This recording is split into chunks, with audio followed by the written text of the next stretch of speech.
Victims of trafficking are being wrongly sent to immigration detention centers despite police awareness that they are victims of exploitation, research by a migration charity indicates.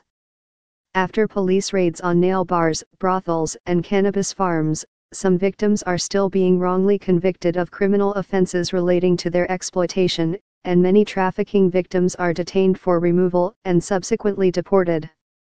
Because the Home Office is responsible both for identifying victims and for detaining and deporting undocumented migrants, there is a conflict of interest at the heart of the system, according to the charity Detention Action, which supports people in immigration detention.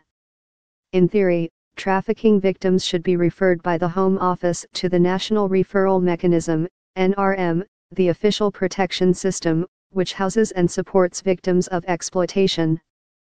Very often they are sent instead to immigration detention centers, for immigration offenses, where they are not given access to advice on how to speak out about their exploitation.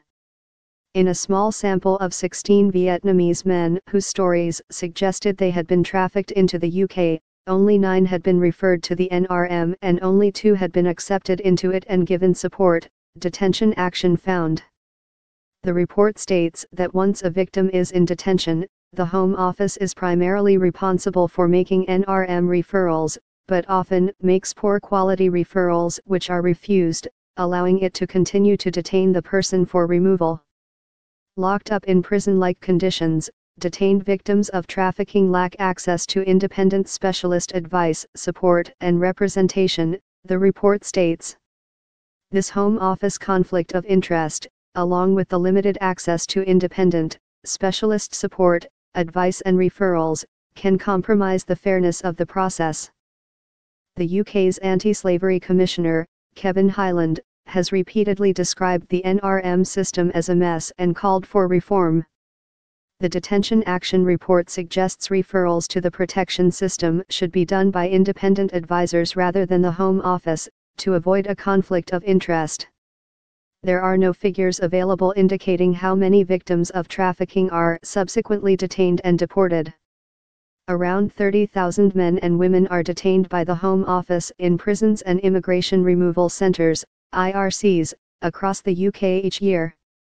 In a significant minority of cases, there are indicators that they have been trafficked to or within the UK for the purposes of exploitation, the report states. 7 of the 16 Vietnamese men studied by Detention Action had been convicted of cannabis cultivation, others had been picked up by immigration officers while working in a cannabis farm or nail bar.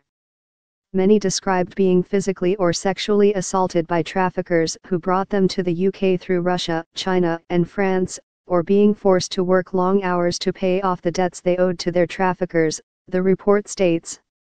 A Home Office spokesperson said, "We note the recommendations in this report while recognizing the small sample used, just 16 cases.